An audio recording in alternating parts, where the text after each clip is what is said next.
record time because it takes about 20 minutes. This is a presentation of Northeast Streaming Sports.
Good morning and welcome to the Big Football Show. I'm your host, BA. Of course, I got my crew with me, Jack Hirsch, Keith Engel, and James Martin.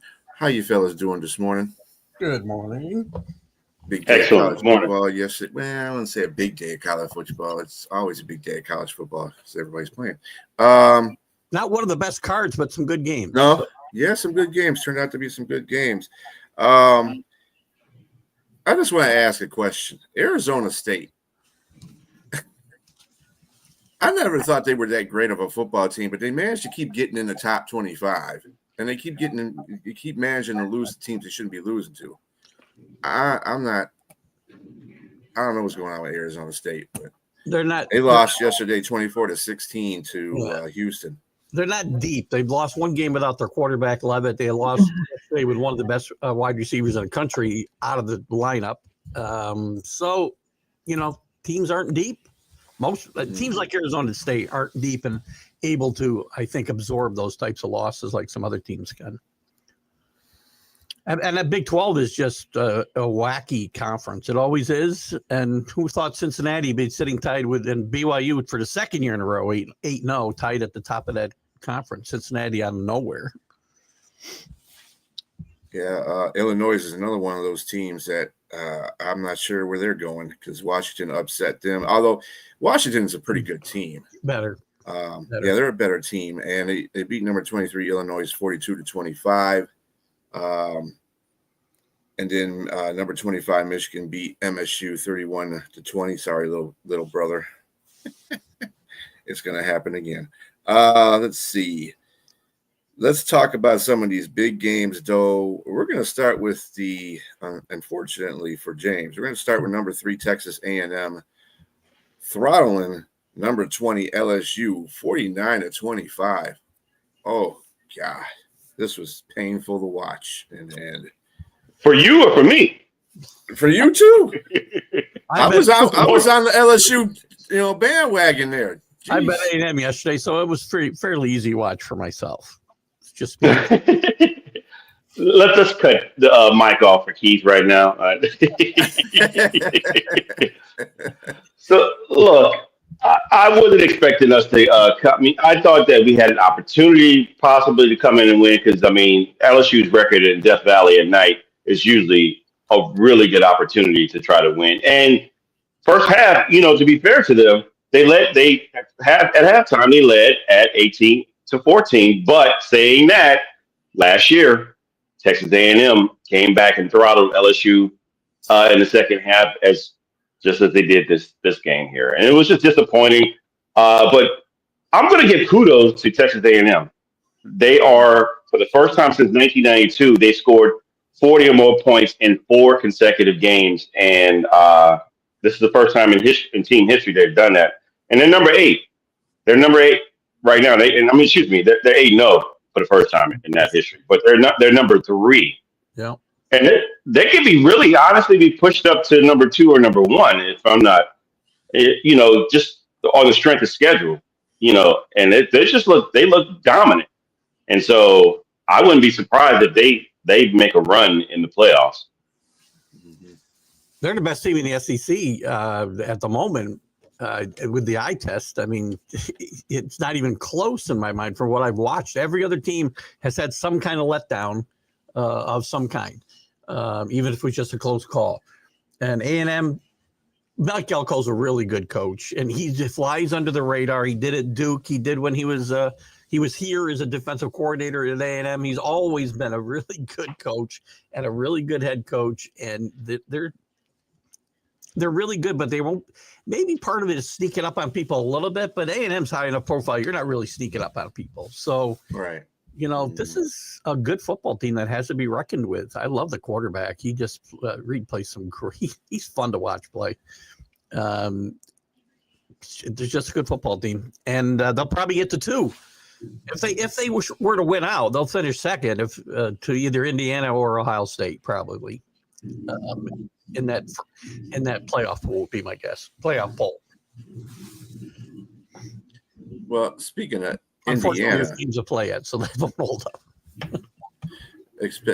speaking of Indiana, wow, they destroyed you. Yeah, we're gonna put you back where you belong at because you try to get up there and win one game, but not happening this time. Well, I think Indiana is one of those teams that are one of the best in the country too. Ohio State had a bye, obviously, so they didn't play. But this is my opinion. Wow. I'm not. It's my opinion because I'm an OSU hater anyway. But the point of it, I think Indiana can beat OSU. But what is the panel's opinion about that? Do you think they could do that? they can beat them. Will they? I don't know. These are, to me, I think they're the 2 best teams in the country, and with A&M kind of pushing them a little bit. Again, until teams play each other, you really don't know, right? We've seen a lot of that. We think teams are good, and then they play a certain matchup, and they can't play. Indiana will have a much better chance at beating Ohio State or winning in the playoffs than they had last year, because they're better in the trenches and their quarterback is really, really good. That's one of the big differences right there. Mm-hmm.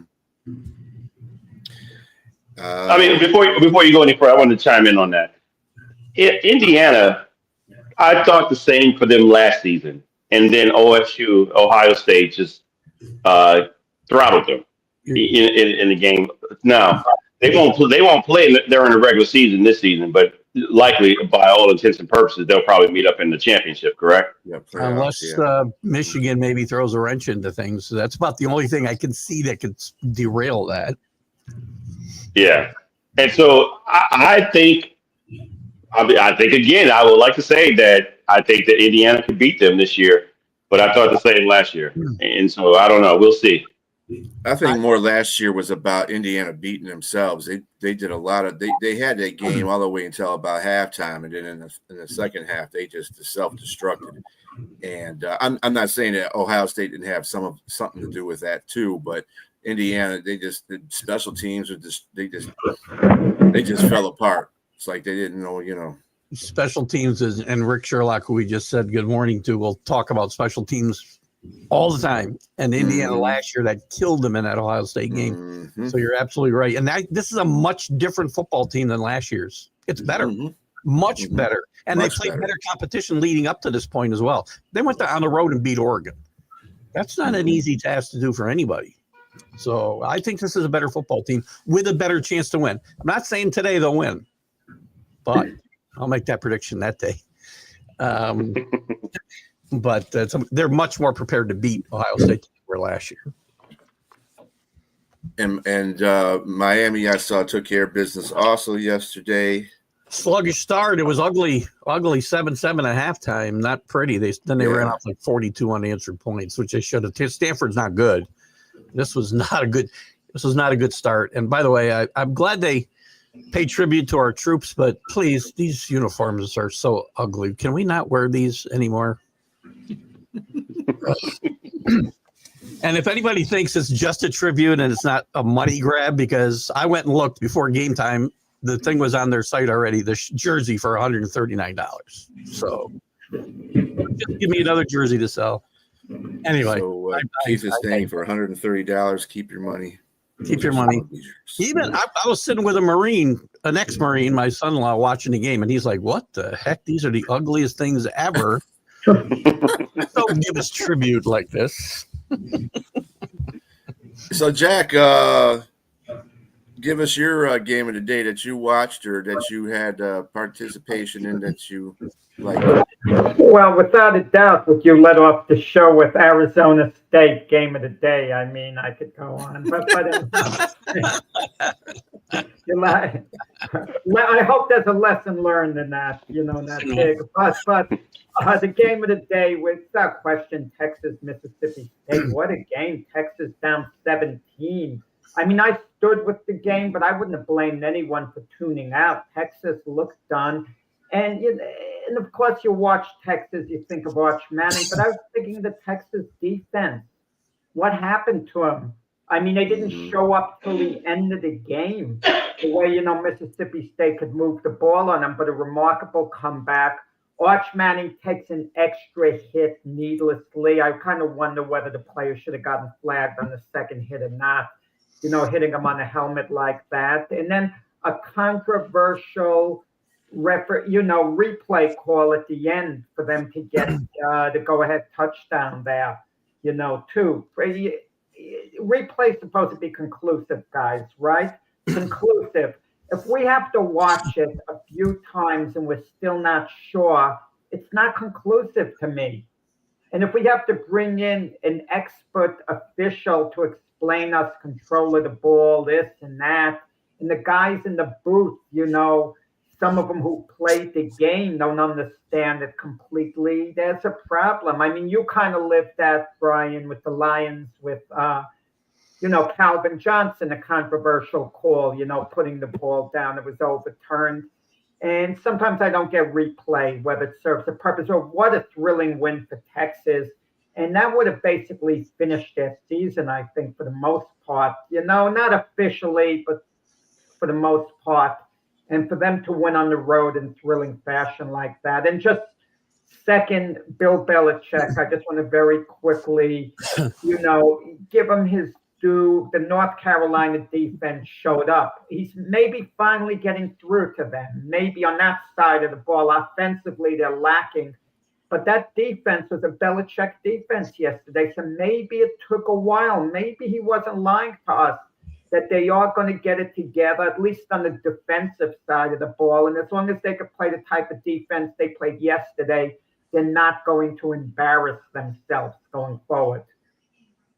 Yeah, as far as the Lions and the Lions are like the guinea pigs of the NFL rule books, Yeah. They always find some way they can screw the Lions by saying, "Oh well, this is a new rule we just implemented because you're the Detroit Lions." But anyway, yeah.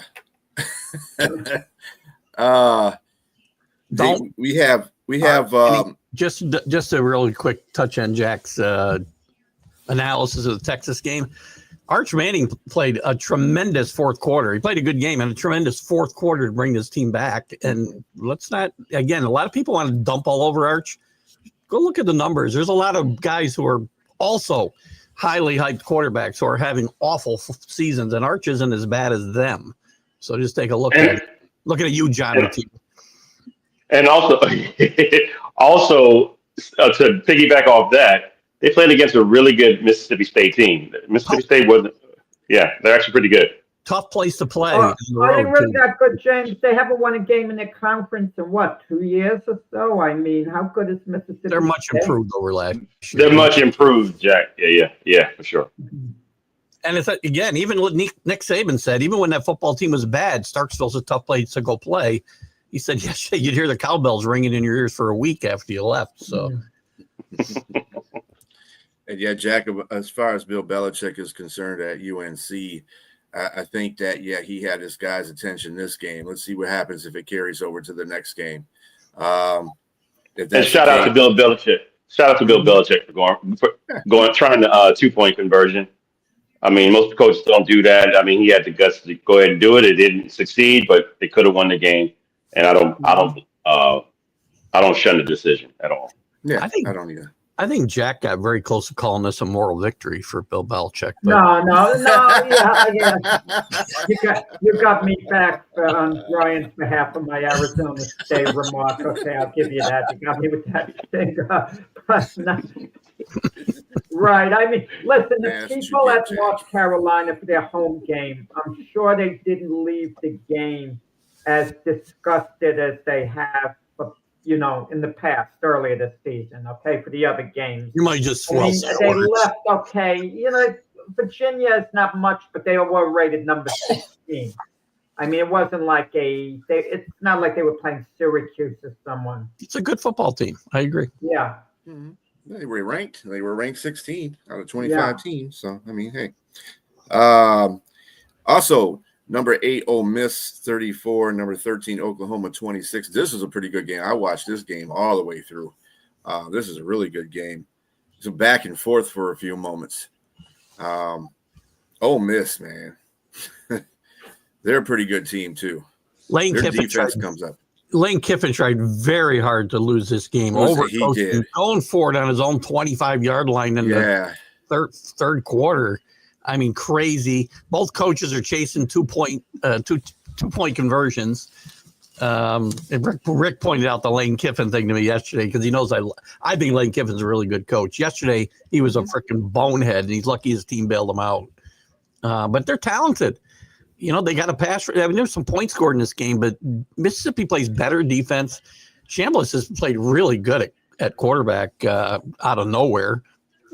Ferris State. Who comes from Ferris State to play Division I, Power 4 conference football? Tremendous job and a good football game. And Oklahoma's in a little trouble now. That was probably an elimination game for them. I think their playoff hopes are dead. Yeah.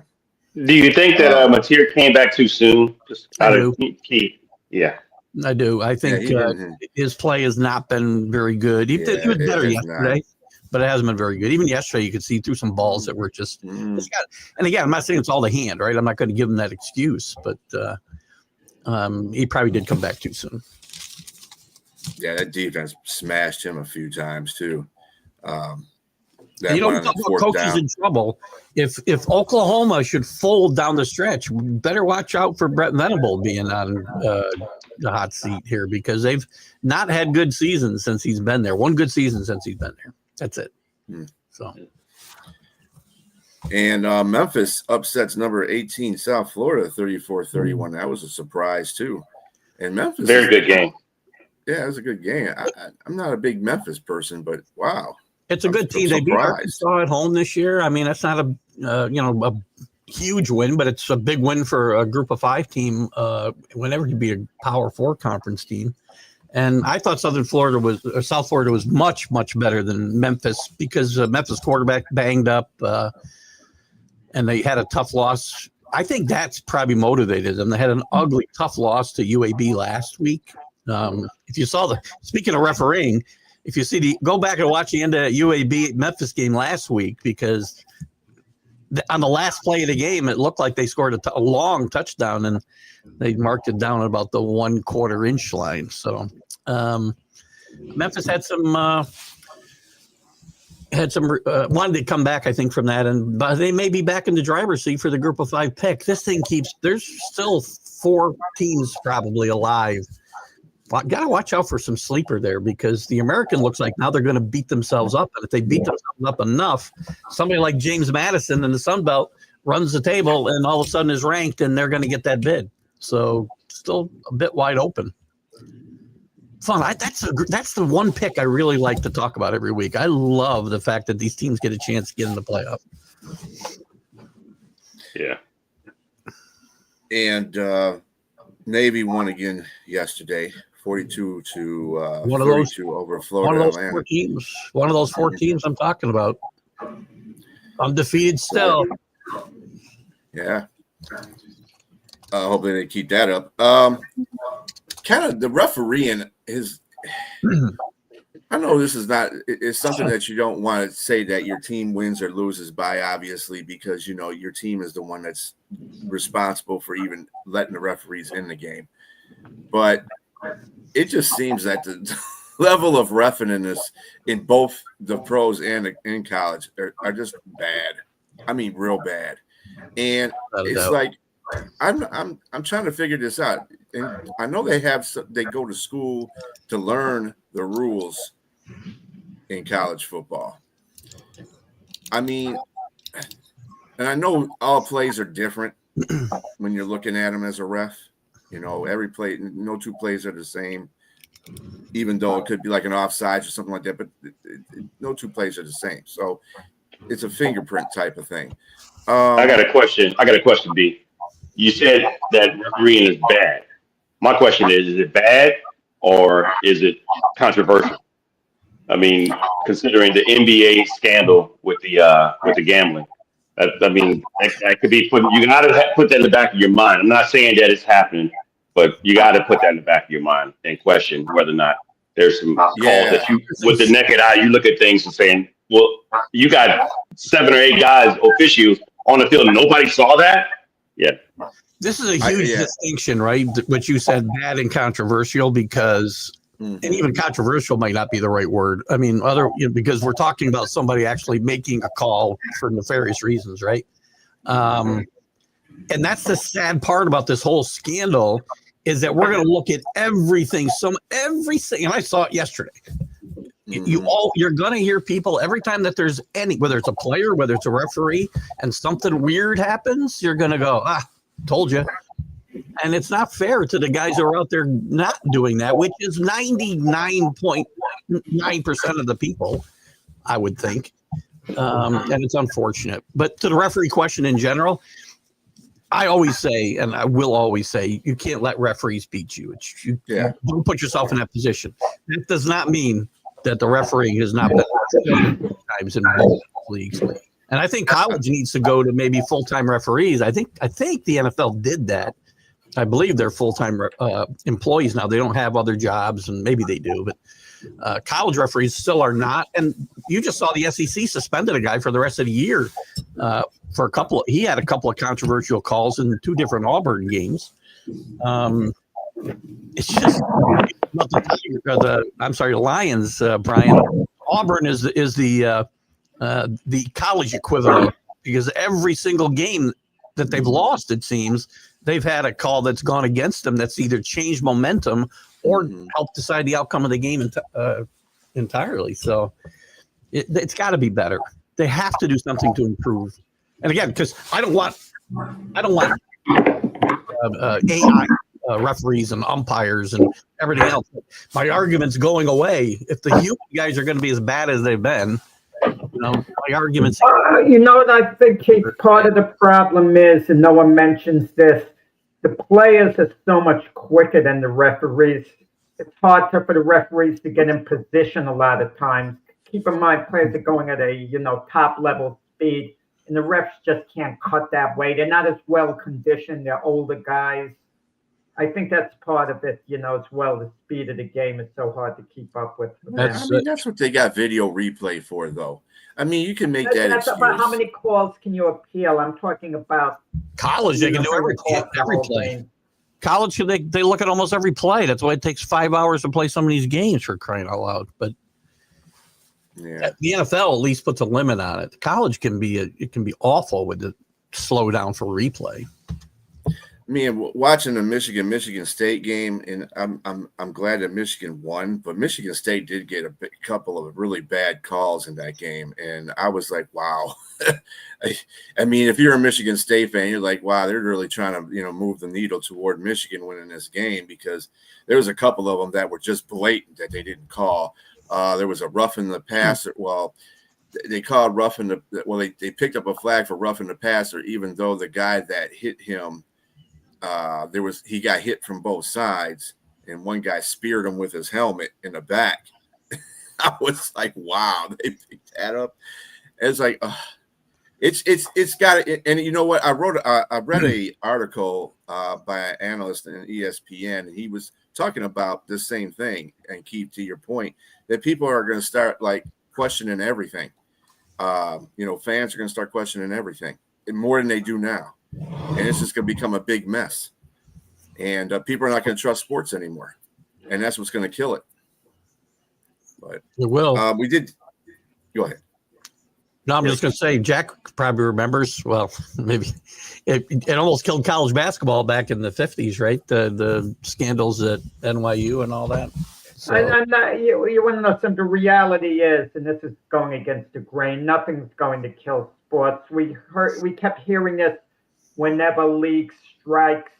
We heard in baseball, we don't think the sport could withstand another strike. Of course it can. People are always going to come back. They're going to vent. They're going to be disgusted. Everyone always comes back. Yeah, won't- I mean, I that won't- was a different time, Jack. Though I'm saying right now, this is a cancel culture society, Not for and college sports, but no one's going to stop watching college football who watches it now. No matter how bad the officiating is, no matter how many controversies, they're still going to follow the games, follow the teams.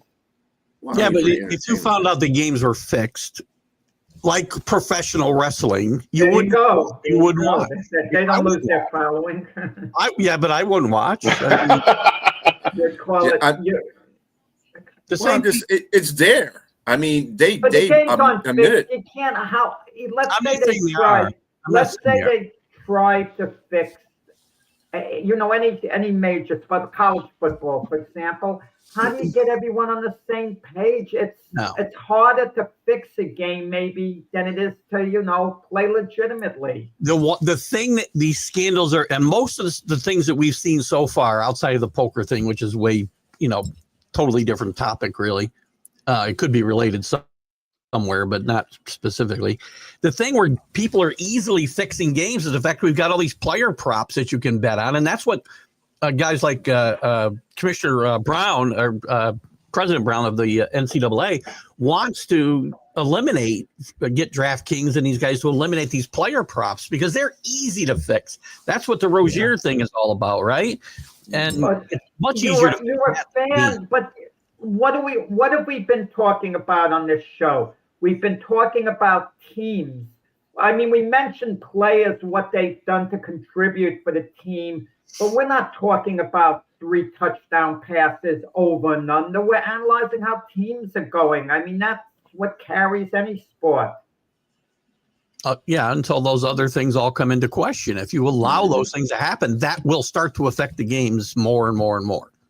So, again, I think those things should go away. I'm not a prude, by the way, and I don't bet player props. Quite frankly, I bet games, but I'm not a prude either because I do gamble, but I'm not playing in the games either. So, And I want to add to that, Jack. So if you're doing, like Keith said, if you're doing prop bets, and we mentioned Terry Rozier, who's to say that multiple players on the same team aren't called into play to do that? Would definitely affect the game for sure.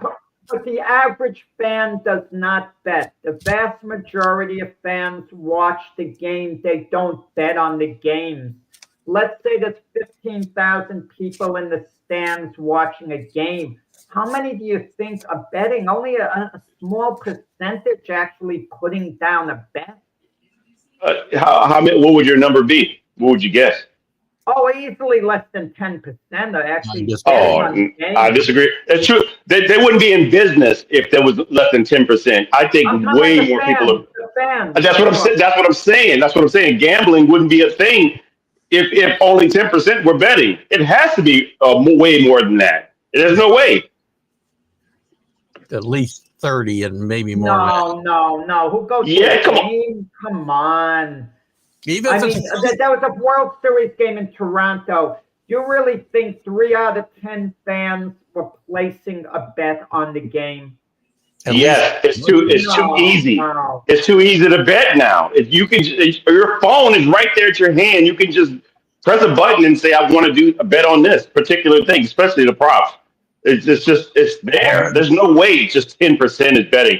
That's not how businesses work. It's not profitable. If there's no market for it, why would you even put it out there? Yeah, and they wouldn't be. I think it's. They wouldn't be giving all this money to the leagues to advertise during their games if most of the people watching weren't gambling. So, or Yeah, I trying to believe get- that it's more than 30%. To tell you the truth, I think every 5 out of 10. Absolutely. Wow, Yeah. I can't. It's- I'd love to see a survey taken, but for the life of me, I can't believe it. The man who takes his kids to the game, is he betting? I'm not talking about a little harmless bet. someone you know in the office, I'm going to bet you $10, $20, an office worker, on who wins this game. That's I mean, a bet. that's fine. I've been through that. I've went with a few of my friends to NBA games, and we may make a $5, $10 bet amongst ourselves. I mean, I'm not counting that. You're part of the I'm talking 50%, about then, Jack. serious betting. That's a bet. It's still a bet. But that's a fun thing. Come Well, on. it's I fun mean, for a me, too, when $5, $10 bet between two friends. Me and DraftKings are good friends when they pay me money. Right. Yeah, I think, Jack, that you're kind of looking at it really small. I'm telling you, the percentage of people who bet on games are a lot larger than you think they are. I'm they're giving it 30%. I'm thinking 50%. I think half the people in there are doing it because that's what it's about now. Okay, but if they do bet, if your number's accurate, because I have no evidence here, I'm sure it's on their team to win or lose. It's not on player proposition bets. For example, I don't think you're going to have many. Let's use James Saints as an example. Saints fans putting down bets how many touchdown passes Spencer Rattler throws over and under one touchdown pass. I mean, more of them are going to be betting with the points for the Saints to win the game, as opposed to any player prop bets or what Alvin Kamara might do. Well, I guess because that's what the gambling businesses are expecting you to do, because they like, okay, you're betting with emotions, so we're going to win money on you. So I would prefer that I mean, and a lot of people who are fans probably thinking they could win that, especially people with gambling habits. So I mean, look, I agree with Brian. I think it's probably 5 out of 10. And that's another reason why, right there, you can change your bet partway through the game. Why are you pointing at me? And they make it convenience for you. No, down to what Rick said. Boy, I didn't know I was that big a problem. Jeez. No, not you. Good morning, Linda. We got Hello, a- Linda. Yeah. That's the problem. Yeah. It's Exactly. impossible. Social media is just flooded, and it'll be awful. Social media will be unwatchable or unlookable, or whatever you want to call it. Anytime there's a controversial play, we see it now, and it's just frustrating because the majority, again, there's a big difference between what people think and what Linda's referring to is they think the leagues fix games. So they want the Chiefs in the Super Bowl. They wanted the Patriots in the Super Bowl. They want this. They want that. That's just not accurate. Specific individual situations like we've seen with Rozier and other players, that can happen easily, quite frankly. But not leagues and teams fixing games. That's not going to. I mean, if you really Most want fans are clueless. I hate to say it. They're agree. clueless. 100% agree. Guys, we only got heat for 27 more minutes. Let's start hitting some Yeah. NFL. We're going to beat this up. just the last point in Thank that too, with the betting. I mean, never mind because I lost my track of thought. Anyway, I mean, you did that. I did a key on that one. Wanting to move on to the NFL. Mid sentence, it's no fun, is it, Brian? It's not fun. All right. So fortunately today we have no London games. Thank God. So everything's starting at 1:00. We got the New York Jets at the Cincinnati Bengals. The Bengals are 6.5-point favorites. Jack, who you got? That is worse than starting off with Arizona State, starting off with the Jets. I mean, that's Jack, who you got? Who do I got? I got to go. The Bengals. Yeah. I mean, the Bengals actually in contention. As bad a year as it's been. What are they, 3-4? And the Jets are starting. Look, they're starting Justin Fields, and I'm kind of glad about that. I didn't want to go through a Tyrod Taylor series of games because he's not going to be their quarterback next year. Justin Fields, they have him on the contract an extra year next year. So at least I want him around as a backup for next year and them to draft a quarterback and see who else might be out there. How much offense are the Jets going to generate? Garrett Wilson's out. Justin Fields has no receivers. At least he could play somewhat competitively against the weak Bengal defense. Just running the ball himself, Justin Fields. But Sauce Gardner's out for the Jets, meaning Jamar Chase could have a field day there. Who are they going to put on Jamar Chase to guard him? And Flacco is good enough to get the job done. He's not a starting caliber quarterback anymore. So I don't want to hear all this Joe Flacco talk after the Bengals win today. But I think it's going to be competitive to the point where the Bengals win like 26-17. I think the Jets will hang and it won't be a blowout. But the Jets will be 0-8, and then Keith can start going down the list of, potential draft picks for the Jets if they pick first, which they're on track to do. You won't find a longer analysis of this game anywhere today, by the way. Yeah, and then that shouldn't be a long analysis. But that was the game I started off with, remember? Oh my goodness, yes. Go ahead, James. Go ahead, James. I mean, the biggest question I have about this particular team is, that we're probably going to be talking about the end of the season, is how could the Browns trade to an in-division rival, Joe Flacco, and give them an opportunity to be successful? Now they're 3-4, and they're going to be 4. They're going to be 500 after this game.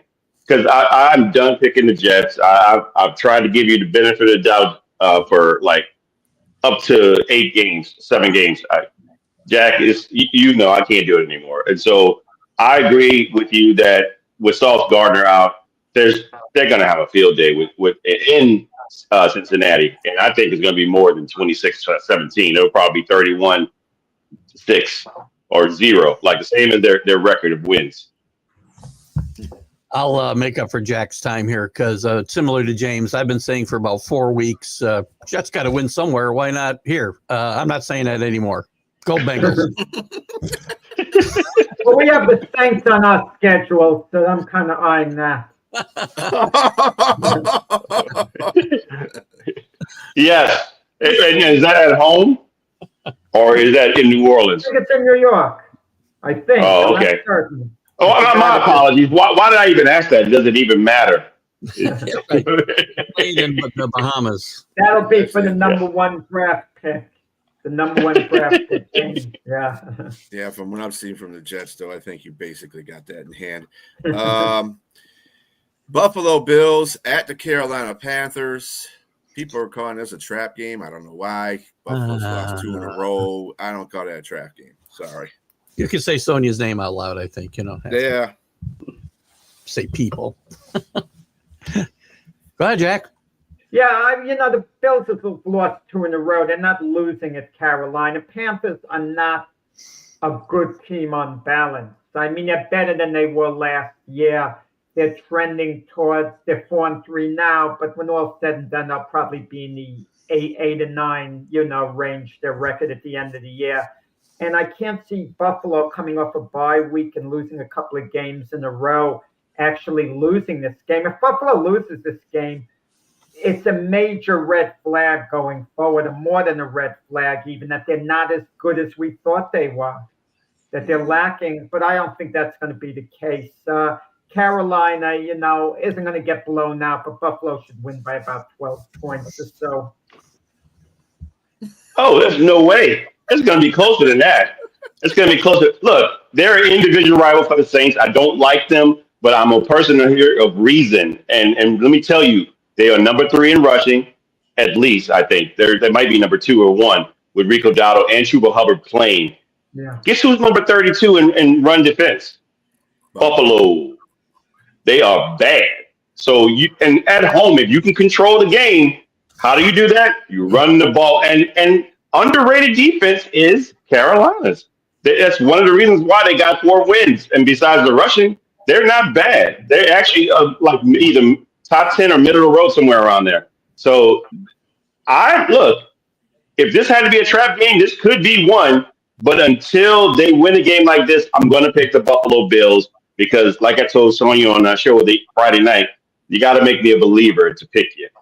Or if you're a loser, you got to make me a believer that you're a loser, Jets.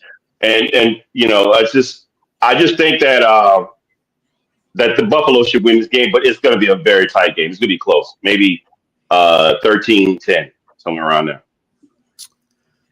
I think it's going to be much higher scoring myself. I think I like the over in this. Panther games go over like 17 of the last 25 games or something like that. So anyway, before I know that Panther fans will throw out the fact they're undefeated at home, and yes, they've been running the ball like crazy. And I'm going to tell you, and I did pick them to be better, 8-9. I thought this team would be improved, and I still think so. This is not a game I thought they'd win before this season. And I'll say the same thing before I even jump in on this part. The same thing applies to my team. The teams they've beaten are not good. They're really bad, actually.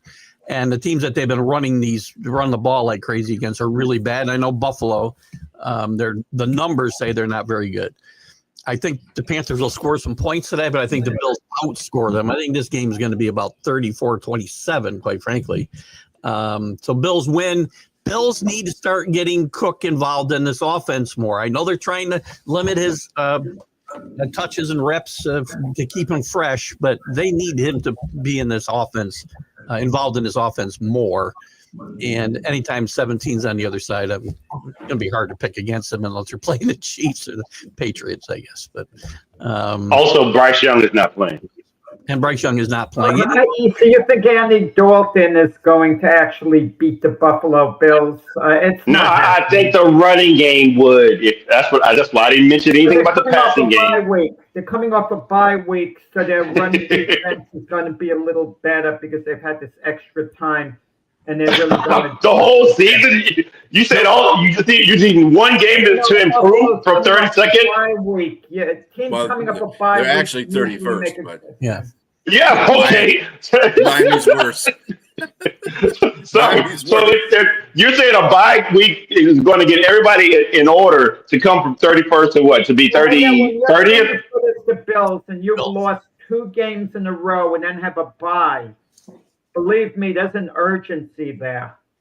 But not for the run defense. You don't fix that in the middle of the season. That's when what you do is make sure you have the personnel there that can play defense and stop the run. That doesn't get better as you go along. All right, so I'll give you this. Back the box, and Andy Dalton is going to have a lot of one-on-one situations, but Andy Dalton is not a major threat to cash in on the one-on-one situations. Panthers run for 250 yards and lose a game 34-27. There you go. Buffalo, they are getting some defensive players back too. Some key defensive players back. Yeah. So that should help them out a little bit. I'm not saying it's going to change anything about their run defense, but that'll help a little bit at least. I also picked Buffalo as well. San Francisco at Houston. What you got there, Jack? I don't really know what to make out of a game like that, except to say it's not going to be a high-scoring game. I mean, D'Amico Ryan used to be on the 49ers staff. They're facing him for the first time, the 49ers. And nothing's been wrong with the Houston Texans defense this year. Yeah. Their offensive line has been an absolute disaster. And C.J. Stroud hasn't handled it well. Could C.J. Stroud do a better job at quarterback than he's done, even though he's constantly, running for his life back there? Yeah, can do a better job. He hasn't done as good a job as he has after being a phenom in his rookie year. I don't see Mac Jones doing a lot of damage, to this Houston defense. The controversy going on with Brock Purdy and Mac Jones is this. You get the feeling the 49ers are holding Purdy out and avoiding the issue as long as they can because they keep saying, no, we don't want him playing until he's completely healthy, Brock Purdy. Well, if you have a franchise quarterback, you want to get him in as soon as you can. You're not taking the attitude, well, we have time, let him heal up. This gives them an excuse to stick with Mac Jones for the time being and avoid the big controversy. But I think when all's said and done, I'm going to go with the Texans to eke out a 17-14, victory today in Houston. All right, James? I don't know, man. I thought I just woke up in purgatory or something. I don't know. What's going on, man? How do you? So that's your decision. That's your opinion. I give you that. But did you count the fact that Nico Collins is not playing, Christian Kirk is not playing, and you just said that the quarterback is the issue here? He's got nobody to throw to and no offensive line, and you think they're going to eke out a win? Legs, I said a low-scoring game. C.J. Stroud's not lied. He's 17-14. He can generate points with his legs. But San Francisco, with no players that I wasn't a believer either when I thought of all these injuries that they were riddled with, they're still winning, and they're winning convincingly. It's just incredible. I would have to say that they have depth and they have good coaching, great coaching, and that matters in this league. And I think if that's going to matter for them in this game, obviously they have George Kittle back. They have Mac Jones, like you mentioned, Brock Purdy. I don't think they were holding him. I think turf toe is a severe injury enough to where it's just really tough to gauge when you can come back. It's just he's not there. It's just I've seen it with all players that have had turf toe. It's just hard to come back. Right. So yeah. So I think the Niners are going to come down there. They'll get a win. They'll get another win, and they may win like they just beat the last. And Christian McCaffrey is healthy. He just come off a 200-plus all-purpose yard game. I think he's going to get some more of that down here, too, even with that defense. I just think that there's not much going on, and you got George Kittle back, so they have an opportunity. We can come back. You can text me, Jack. I'll give you permission to just let me have it if the Texans win this game. Well, it's going to be a low-scoring, close game. That's the point I'm trying to make. I mean, Will Anderson might be the best play on the field, and his name hasn't been mentioned for Houston. I'll give you the Texas defense against the run. I think McCaffrey gets controlled. I think they threat to throw. The 49ers lead the NFL in passing yards per game. Again, with Mac Jones playing the majority of those games, I think this is a close game. This feels like a 13-10 win to me for the 49ers on the road. Tough battle. I would take the Texans, quite frankly, if Collins was healthy and those wide receivers were healthy. I would take the Texans in this game, but their running game is not enough to carry them, as it might have been a couple of years ago. And this Texans defense, if there's a weakness, I think it's the secondary. Darryl Stingley, what is he, the third or the junior? I never remember. The third. Junior. Yeah, his grandfather was Darryl. Anyway, he has not played as well as he's played in the past. I mean, the teams are picking on him far more than they have in the past, and I think they might do that again today. So I think it'll be a close game, 13-10, low scoring. 49ers. Yeah, I'm taking the Texans not because of their offense. I'm taking the Texans because of their defense. I think their defense is going to have to win this game. They're going to have to score points on defense. I think they can do it. That's the only reason why I'm picking them, because I'm not really a full believer in San Francisco yet. I mean, they're doing a heck of a job over there coaching. One of those teams on the edge. That's kind of they're an embarrassment away from, they're making it work right now, but it's not like they're blowing everybody out. They're winning games by the skin of their teeth. It's just. I just can't. Yeah, but that's the thing. That's the overperforming. That's not true. That's not true. When you have injury to great players that you have on your team, your starters, and you're able to have depth, and you can still eke out wins. That's the mark of a great team. That's just incredible. I mean, I don't get your logic on that. They're winning, and I don't like them. I'm not a fan at all, but they're winning, and they're winning against really good teams. I mean, it's like, wow, I was surprised at Mac Jones. But you got to give kudos to the coaching. Coaching and depth matters, and they have both. Because here's the thing, Jack, you're going to say the total opposite thing about the Buccaneers, and you can make the same argument that they're just one blowout away from falling all apart because they're winning games so close. You are what your record says you are. That's it. That's all that matters. Wins versus losses, right? They may not stay that good, but they've won games. That's all that matters. Doesn't matter how. They ask how many, not how. So, but the Bucs have rallied and won games, opening things up. The 49ers have won games being played very close to the vest, very conservative type games. I would say that's more The style is efficient than what the Bucks have The done. style is like Right.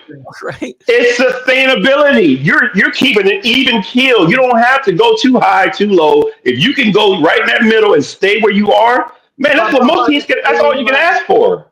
A team like the Bucks has a lot of upside. I think with the Niners now, we've seen the best of the 49er team. The only question is, can they maintain this level? And it's going to kind of be hard for them. I agree with Keith what he said, though. Listen, this is going to be a close game today. It's a winnable game for the 49ers. I think it's going to be a very close game because Houston is, like you say, is not going to generate a lot of points. So that is going to make it a very close game. And if the Niners win, this is the type of game, if they're going to make the playoffs, this is the type of game you need to win. I mean, I see it from both of your guys' perspectives, you know. So I'm still going with the Texans. I just think their defense has got to win a game for them. I'm not saying they can't. They're going to win or lose flat out, but you know, if they're going to win, they got to have the defense win for them because the offense ain't going to be happening. Next game is the Giants at the Eagles. Who you got, Jack? Yeah, I actually think this is going to be a lot closer game than people think. I really do. People have the attitude because the Giants beat the Eagles a couple of weeks ago. The Eagles are so thirsting for revenge, and the Giants coming off a devastating loss to the Broncos that Philadelphia is really going to put it on them today. You know, I kind of like this Giant team. I hate to say it. I mean, they have upside going forward. That's what I like about them. But they're 2-5. They're not making the playoffs. But I can see them doing good things the rest of the year. You know, they have a great pass rush, even though they don't show up at the end of games. You know, after showing up most of games, at the end, something is lacking, like fatigue or whatever. Scatterboo has been a revelation. Jackson Dart's their quarterback of the future. With Malik Neighbors out, they're really no impact wide receivers. You know, but Jackson Dart could use his legs. They're going into Philadelphia. Wow, what a test for a rookie like Jackson Dart playing in front of a hostile crowd there. But I think the Giants show up and they play a really good game. And I could see this being an overtime game, but Eagles winning like 30-24. James. I got the Eagles winning. No. I mean, that's fair. Everything you just said is right on. I mean, I agree with it, but I'm sorry, Linda. I want to pick the Giants, but that debacle in against the Broncos, yeah, that's going to be tough. And I mean, now, mind you, it shows the fortitude and the drive of a team that can bounce back and come back and win from a game like that, but to give up 33 points in the fourth quarter to a team to lose eventually by a kick in regulation, that's tough. That's tough. And like Jack said, not having a Malik Neighbors and not having a number one wide receiver there, it's going to be tough. And I think the Eagles, they look like they're bouncing back, man. And that was without the only problem. They don't have A.J. Brown's game, right? I think he's out with a hamstring injury. No, is he? I believe yeah. he's Yeah, Okay, I thought he had a great game last week. Yeah, but I thought it was a hamstring injury. I don't know why I read that. Okay. Well, if he's playing, then I got the Eagles, and I think Who's that? AJ Brown. Yeah, is he playing? Yeah, he's not playing. Yeah, exactly. He's not playing. He's not playing. Nope. Are you sure? Yeah. Yes, I read that somewhere. He had a hamstring injury, so yeah, he's out. There's something questionable, but not, No, he was. He's out until after the bye week. He's going to be. I know the difference between questionable and out, Jack. I saw out.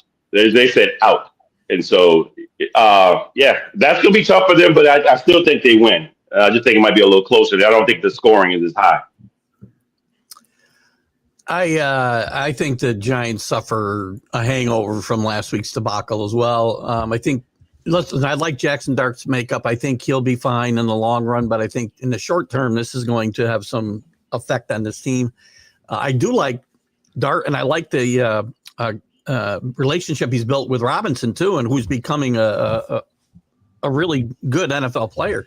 I thought he would be out of Kentucky, and he's been disappointing the last couple of years. But now he's got a quarterback that they're on the same page. But the Eagles, Brown or no Brown, I think Saquon Barkley will start to get some touches more. He got 11, and I think maybe 18 last week, so he got more. But they've got to get him involved more in this offense. He's the best player on the field. He's got to get the ball more, and I think you see the Eagles make a concerted effort to do that today. And I do think that while this game won't be a blowout, I think the Eagles will win it fairly easily. Yeah, I have the Eagles as well. I don't think you can beat the Eagles twice in a season as good as they are, no matter what team is in your division. So, yeah, I got the Eagles as well. Okay, last one before Keith Mosey's on. Browns versus the Patriots. Who you got there? I'm gonna go with Keith first. Who you got there, Keith? Well, I'm not going to pick against my team, but I work. It's funny that I have to temper my excitement at being 5-2 because similar to what we said about the Panthers, their wins are built on some pretty bad teams, other than the Bills. But that game shows me that they are for real, and the fact that they're suddenly touchdown or better favorites against teams like the Browns shows you that what do they call the mobsters? I probably shouldn't talk about them today anyway, but they're all in the news. You know something, right? I like this team. They're getting better every week. I love what Drake May, and I love what McDaniel and the way that Vrabel has put trust in him, and he is getting better and trusting them. And he's getting better every week. Every week he's getting better. Mistakes are less. There's still some trouble with the offensive line from time to time, but they're getting the most out of the skill position players. And I think this defense, while it's been a bit up and down, has been much better since Christian Gonzalez got healthy a few weeks ago. And I don't think this quarterback situation in Cleveland is going to allow for this team to score more than a touchdown today. I think the Patriots win and cover. All right. And what do you got there, Jack? Yeah, you mentioned the quarterback situation in Cleveland. I'm getting a little tired listening to Terry Bradshaw give his opinions on certain things over the years. Even though he's a knowledgeable guy, seems like a good guy. He says, I like this Dylan Gabriel. I like him a lot. Yeah, I remember at the end of last season, he says, why did the Giants need to go out and get a quarterback? They got Drew Lock. Okay, so let's talk about, like James says, receipts. And I'm sure he has plenty of these receipts. This could be a bit of a trap game for the Patriots. It could be. Cleveland's got a good defense, and it's not like the Pats have an overpowering offense. And Drake May is still in a developmental stage, even though we don't think of him that way, and this is second year. But with that said, I would just think the Patriots saw, a little better team, got a little better coaching. Dylan Gabriel is not going to scare anyone at the QB position. The Brown running game isn't going to do a lot of damage. So, the offense just has to play moderately well for the Patriots to win this one, because I don't think Cleveland's going to come up with surprises unless there are a ton of turnovers happening. I think the Pats are going to win decisive, actually, like 27-13, along those lines. And they've been a big surprise. I was wrong about the Pats. I didn't think they'd have a winning record this year, but winning today will put them at 6-2. It's going to be hard not to have a winning record, if they win today. All these proposed things that are going wrong in the locker room. What happened to that, Jack? Wait, but. Let me get this in before Keith, you have to go. If they lose today, it's going to snowball, and they will have a losing season. God. Look, the Pats are 5-2, like he said, man. And their two losses this is a issue here. Their two losses are at home. They are 1-2 at home. And so that might be a little bit of issue there. We'll see if they can switch that around and go 500. But I think the defense of Cleveland is still pretty good. Their offense, I'm not a Dylan Gabriel fan. I think he can play, at a basic level. And Jack, you mentioned the running game of Cleveland. The kid, Keyshawn out of Ohio State, he's got almost 400 yards rushing and a few touchdowns. So he since he's come back from whatever the issue was off the field, he's actually been playing pretty well. So I'm going to call this my trap game. I'm going to go with the Cleveland Browns on this one, but in a tight game. Cleveland winning on the road at New England. It would kind of be ugly for New England to lose at home. No, it wouldn't. No, it wouldn't. Yeah, I'd probably do the same thing, except that if the Cleveland Browns are at home, I might pick them. But it's the Patriots at home. Yeah, I understand they have lost two of their games at home too. But considering the teams that they did lose to, the Patriots lost to, the Browns ain't better than any of them. So I'm going to take the Patriots as well. And Keith, it is time for you to mosey on. You have yourself a great rest of the day, sir. You guys We too. appreciate you, man. Go Pats. Yep. Go Pats. There you Sorry, go. Saints. Betting against the Saints today. Sorry. Bye. That's every week. So it's legitimate. So Have a good one, guys. Bye-bye. All You right, too. All right. So, remaining games on the schedule, we have the Chicago Bears going to the Baltimore Ravens. Keep in mind that Lamar Jackson will not be playing, and there is an investigation going on for the reason why he's not playing. So, but anyway. Wait. He was injured. You're saying he's being held out because there's an investigation? No. Well, I'm saying he was injured. They made Right. him pliable for this game. Right, Then that they I took know. him out, and Yeah, now the investigation they want to know why this all of a sudden had to happen. but that's not. But let's make it clear that's not on Lamar Jackson. That's on the team, the organization. I didn't say it was on making Lamar these Jackson. I said Right, that was the okay. situation that they were in. Yeah, no, that I know. Sometimes you don't know whether guy's ready to go or not. You think he's going to play, and then you see he's not quite ready the way you thought. There's a human element involved, but there's a certain paranoia, like we talked about with the betting in the league and the whole thing. Is it going to make a difference? The Ravens playing at home against the Bears, not having Lamar Jackson? Of course. I mean, they're playing Tyler Huntley. I mean, he plays in the mold of Lamar Jackson. He's like an imitation of Lamar Jackson, not a great imitation, because Jackson can throw the ball well from the pocket, even though he's not given credit for that. Tyler Huntley doesn't throw the ball well. you sure it's not Cooper Rush playing? I believe they're starting Tyler Huntley. Oh, And I'm okay. gonna tell you, yeah. I mean, Cooper Rush and Tyler Huntley are same level quarterbacks, but it's a different style. Tyler Huntley can run the offense better. And keep in mind, this is Tyler Huntley's second go-round with the Ravens. You know, he moved on from them, and then he got released by Cleveland. He's back with the Ravens. The John Harbaugh is obviously very comfortable with him. And he has had some success, you know, with the Ravens in the past. But Ravens, this is it for them. This is it. If they're going to salvage the season at all, we got to assume Lamar Jackson's going to be back next week. They've got to come through. It's intriguing in that I have no idea what Baltimore Raven team's going to show up. If they finally got it together and there's an urgency, we got to win this game, they're going to beat the Bears, you know. The Bears have won 4 in a row, but something about the Bears is missing. They're like still developing into like a contending team, but they're not there. And, you know, and with Caleb Williams at quarterback, he's still, you know, progressing little by little. Can Derrick Henry run the ball big time in this game? Because he's going to have to. I believe he will. I think the Ravens will manage to get a win without Lamar Jackson. I'm thinking more with my heart than my head here a little bit, because I'm thinking with my heart that the Ravens, like I said, absolutely need this game if they're going to go to the playoffs, because they're not going to run the table if they lose this game the rest of the way. And this is it.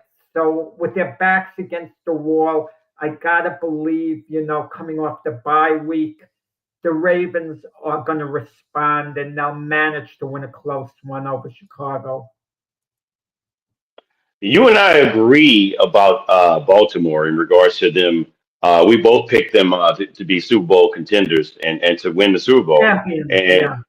yeah, and so now looking at this, not having Lamar is one thing, but even with Lamar when they were playing, that defense was atrocious, and it's still Yeah. atrocious.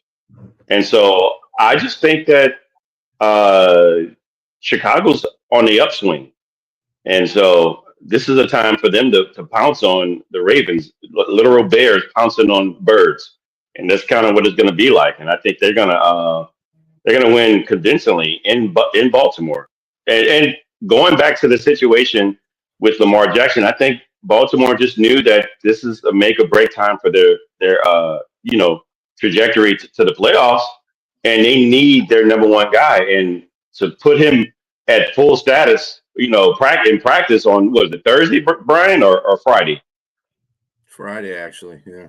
Yeah, it was Friday. So and he was like he go from full status to what? Before, prior to that, he was out. Limited practice. Yep. Yeah. Yeah. So they're questioning it right now. The league is looking into that.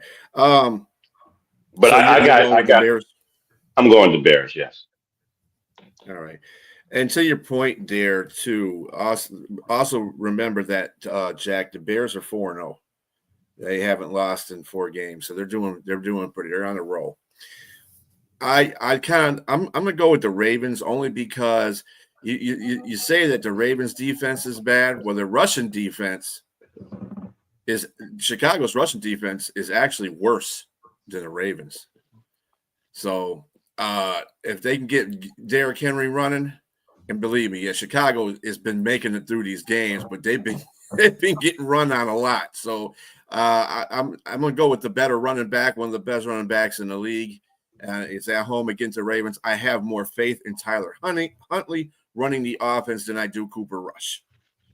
Tyler Huntley is actually, more familiar with Baltimore's offense because he's been there for like half his life. So I'm going to give that edge to the Ravens. I think it's going to be a close game, though. I do. Because I think that Ben Johnson's going to get that offense going. I mean, regardless of what the defense looks like as far as the rushing compared to the two, the passing defense is still bad for the Ravens. So unless they get that, and the Ravens got some guys coming back. They do. They got some guys coming back. So I'm just going to give it to the Ravens on the edge, and something like maybe 28-24 or something like that. We don't know. This is gut check time for the Ravens a couple of ways. That too. I'm very disturbed the way they've been losing their games, being 1-5. They've been non-competitive. That's the worst thing that can happen to a team. It's one thing you're losing a lot of like hard luck games, like a lot of close games. It doesn't go your way. You have a missed kick, a turnover, this or that. They haven't really been competitive in these games. I mean, even though I'm picking the Ravens, I can see James's point. I wouldn't be flabbergasted if the Bears blow them out or win something like 34-10. I wouldn't be in shock, like, oh, what happened? Because that's the way the Ravens season has been going. I'm just going back to my preseason feeling about the Ravens, the type of team I thought they've had. They're coming off the bye. It's like we're giving them one last chance. It's like you're the boss in the office of someone that's working for you and they have been screwing up. They finally come in the office and this is it. You've been given one more opportunity. You better respond and get it right, okay? No more slack, no more second chances. That's what I think it's come down to with Baltimore today. If they lose this game, especially if they perform poorly, season's gone. I mean, you're not suddenly going to Lamar Jackson, I know he's been compared to Superman in NFL terms. He's not going to fly in with his cape and like have this miraculous turnaround if they can't even be competitive without him. And to James's point too, I mean, if your defense is bad, that's not going to just, not carry over. Even if Lamar Jackson comes back. The 5 weeks help. And They've got Yeah. certain talented players there. Just they haven't played. They well, need to get a win. They need to get a win right now. badly. If they don't get a win right now, you're right. That this season is going to be pretty much in shambles for Baltimore. I hate to say it. All right. Next game that we have here is the Miami Dolphins, exciting game of the week. Miami Dolphins at the Atlanta Falcons. Who you got, Jack? Yeah, I mean, this is the debate we're going to have next week. I mean, it's a perfect spot for Kirk Cousins starting in place of Michael Penix. You know, perfect for Kirk Cousins to show he can still play at a high level, which he can't, by the way, but he could show it in a game like this against the Miami Dolphins, you know, especially home with Atlanta. And I got to go with Atlanta here. How can you pick Miami to beat anyone else at this point unless they show us something? And you kind of wonder about the future with Tua at Miami. I mean, there are a few whispers coming up that maybe he's going to get benched. And Tua did himself no favors by blabbing about the team, you know, a couple of weeks back, even though he apologized. And is Quinn Ewers for him along the way where they could possibly think he could be their quarterback of the future, perhaps, to give him a look? And I don't know if Mike McDaniel's getting fired, guys. We always keep talking about coaches getting fired, but you have to know the coach's relationship with the owner. Mike McDaniels might not be even close to being on the hot seat, even though we're assuming, if they lose, this might be it. We haven't heard from the owner. Atlanta's a better team at this point. They should win something like 26-13, and Kirk Cousins should perform well enough because of who he's playing against. What you got, James? Yeah, I'm going to agree with Jack. I just think everything he said was just on point in regards to both teams. Now, one thing I will say in regards to Kirk Cousins, I think he can still play. I think if he's healthy and he's not injured like he was last season, to the latter part of the season before he was actually had to sit down, he can still play. He showed he could play. I just think that this might be an audition for him. This might be an audition prior to the trade deadline. Yeah. Some team may want to grab him, and so or the Falcons, if Michael Penix is relatively hurt still, they may want to keep him and let him ride it out, and then sit Michael Penix for the rest of the season. So I just think that the Falcons, again, they as much as talented as the offense is for Miami, and they have a decent defense. I think Atlanta's offense is equally as talented, and all their players are on the field.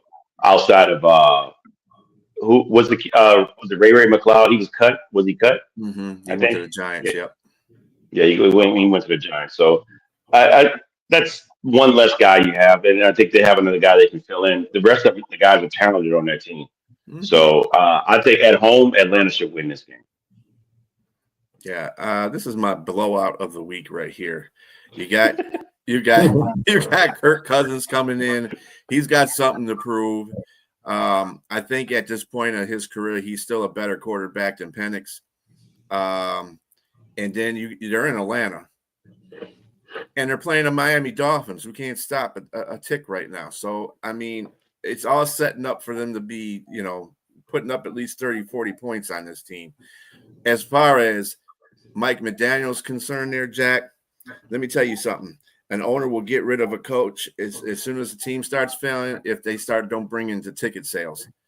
Them seats start getting empty, bye-bye McDaniels, because that's what they make their living on, is getting those people in them seats. So if he doesn't perform, he's going to be out. And I don't see him lasting for another couple of games. As much as they want to keep saying, we're not going to get rid of Mike. Okay. Yeah. Watch when your bottom line starts dropping. Money talks. Yeah, but talking about Kirk Cousins auditioning, I don't go for that because the Falcons would have to pay him virtually his entire salary, which is extremely substantial. And they're not going to trade him to another team for a fifth-round draft choice, let's say. It's not worth it for them to pay all that money. He has more value to the Falcons as an insurance policy because they're still contenders at this point. the Kirk Cousins isn't going anywhere unless some team makes a crazy bold move like a second round draft choice to the Falcons. Then the Falcons would maybe do that. But he's going to be with the Falcons. Is he better than Michael Penix now? It doesn't say much for Michael Penix if that's the case. I'm not that high on Michael Penix. Can he be a good starting quarterback down the road? I'm not sure. He's not accurate with his throws, Michael Penix. But Kirk Cousins, yeah, he can run an offense like Joe Flacco. I mean, these guys can come in and win some games for someone now and then, but he's not the answer to all, Kirk Cousins. We will see. Well, they'll beat the Dolphins, and he should do well today in this situation. Yeah, this is a gimme game, actually. Yeah. They probably could put any of us at quarterback and win this game. But anyway, we have the Tampa Bay Buccaneers going to New Orleans and facing the Saints. Who do you got, Jack? Yeah, the Bucs will win, and it's not going to be a close game. I feel for Mike Evans, who is going to be out a while, with his injury, because he was tied with Jerry Rice for 11 consecutive 1,000-yard seasons. He's not going to make that now. But the good news for the Buccaneers is chances are Mike Evans will be back for the playoffs, assuming they make the playoffs, which they probably will. Baker Mayfield, I like Baker Mayfield. I like his attitude. He's ticked off at the way he played against the Lions. He's ticked off at the officials, and he's ticked off at himself. He's ticked off with the way he played. He's going to come back with a vengeance, today against the Saints. Now, that was the Monday night game, right? Against the Lions. Yeah. Do we ever consider that in our picks, that one less day? It's a little bit of a short week, and it's a night game. So they have a little less than a day plus, they played later.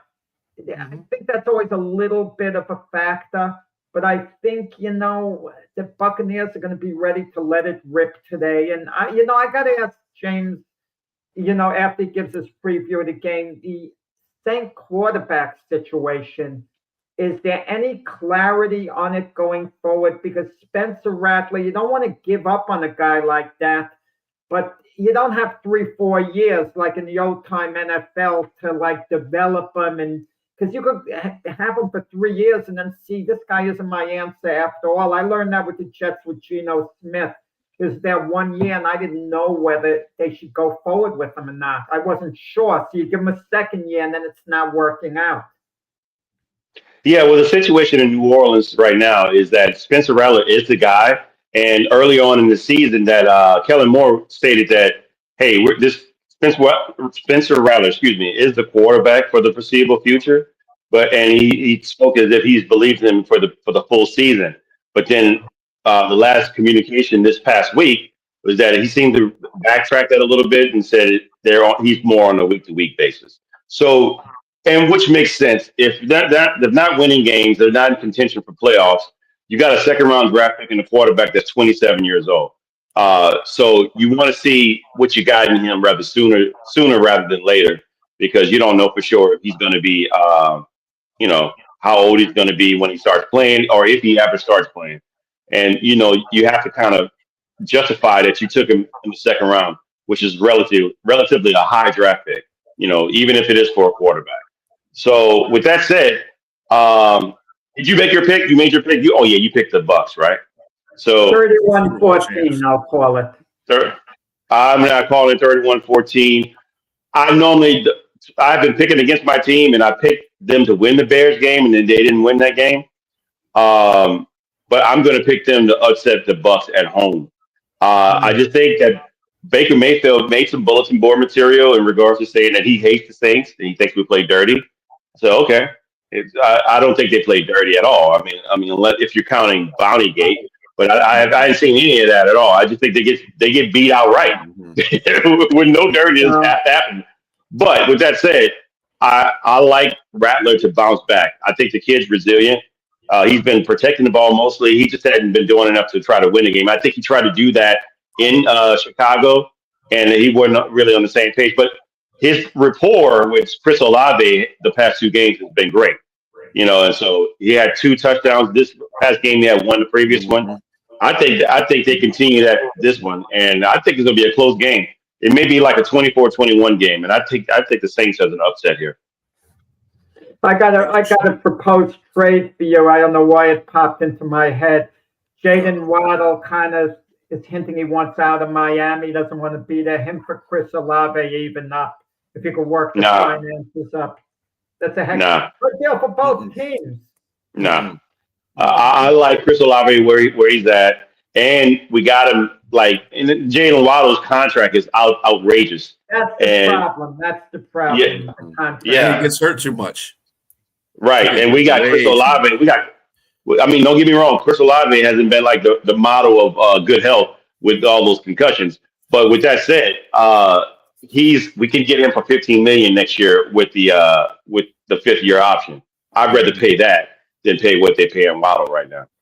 Exactly. Yeah, I see that. Yeah, I'm gonna go. This is gonna be one of those. It's not gonna be a blowout, Jack. First of all, the same thing is happening with the Bucs that happened last week. They still don't have Irving. They still don't have Godwin. Now they don't have Mike Evans. All they got is Igbuka, and which is great. So some kind of running game. They're still out of offensive guard. And an offensive the defense tackle is healthy though, and that but the defense is fine. Really well. They're kind of shaky too on some of that. And I would say that going to the Saints, don't underestimate this. Saints been in every game they played this year except for one, and that was against Seattle, where they just got humiliated. But even going to the Bears, they played really good against the Bears. So I'm saying when they go to the Saints, I'm not saying that they're going to win the game, but it's not going to be a blowout, Jack. No, I hate the term blowout. I like Baker Mayfield's attitude. James mentions bulletin board material for the Saints. When Baker Mayfield talks like that, he gets his own team psyched to get behind them. We're going to give it to him. We're going to do this. We're going to do that. He's rallying his own troops. So the other team has bulletin board stuff. Who's going to rally more? The Saints looking at Baker Mayfield making those remarks. And it's not personal against the players and the Saints, he said. It's not like he has a personal grudge, this player, that player, for them to get. It is personal if you say you don't like them. They said that outright. I don't like them. That's okay. And the Bucs players are going to follow Baker Mayfield. Yeah, we don't like them. We're going to kick their behinds. So I don't want to hear this bulletin board stuff. This is the NFL. You got to get up for these games. And the Buccaneers have something more to play for, in a game like this, because they're only one game ahead of the Panthers. I don't think the Panthers are ever going to catch them this year, not at all. And I think the Buccaneers are going to win the division comfortably when all is said and done. And the Falcons are still technically in it as well. But the Saints players, they look at the standings. They're like us. A lot of them are NFL fans. They're looking, and it's hard to get up as far as what are they playing for? They're playing week by week. They want to do well because it's their livelihood, their career, their contracts. I get all that. But it's human, the motivation thing, the will to win, I think is greater for a team always like the Buccaneers, because of what they could play for as opposed to the Saints. Well, I will say that the Saints definitely have their hands full in regards to not having Eric McCoy to starting center going up against Vita Vea. And that's going to be a tough matchup there. It's Vita Vea Hall of Fame. Vita Vea Hall of Fame or not? Is he trending? He's a true nose guard, and he plays well, and he's all pro at that level. So I would say yes. I would say yes. He on the cusp right now. Yeah, maybe. Yeah. The thing about Baker Mayfield is that when you get shut down as bad as you got shut down on Monday night, the Lions defense was all over him. I don't care what you say about the refereeing in that game. Yeah, there was a couple calls that you probably could have won. That wasn't going to win them the game, though. Defense was on him, white on rice. So there's no way he was winning that game. But I love when Baker complained that shows how how he is the competitor. He doesn't give a darn. The refs screwed us. I could have played better, but we got screwed by the refs, and he doesn't give a darn, Baker. He has this gung ho attitude, and I think it's perfect for the Saints for the time being, at least. I think I picked Baker Mayfield as being a great quarterback when I saw him at Oklahoma, and I was like, this guy. He's always had that chip on his shoulder. He's not that tall, not the strongest arm, but he had accuracy and can move around the pocket, and he had that moxie. And so he still has it. It's no different. And I think that his rookie season in Cleveland was great, but then things fell off. And for whatever reason, he made a few stops in a couple other teams. But I think he's found a home in Tampa Bay, and that's their franchise guy. And to me, I put him up there. If he had the right amount of players and everything, I put him up there with Drew Brees, man.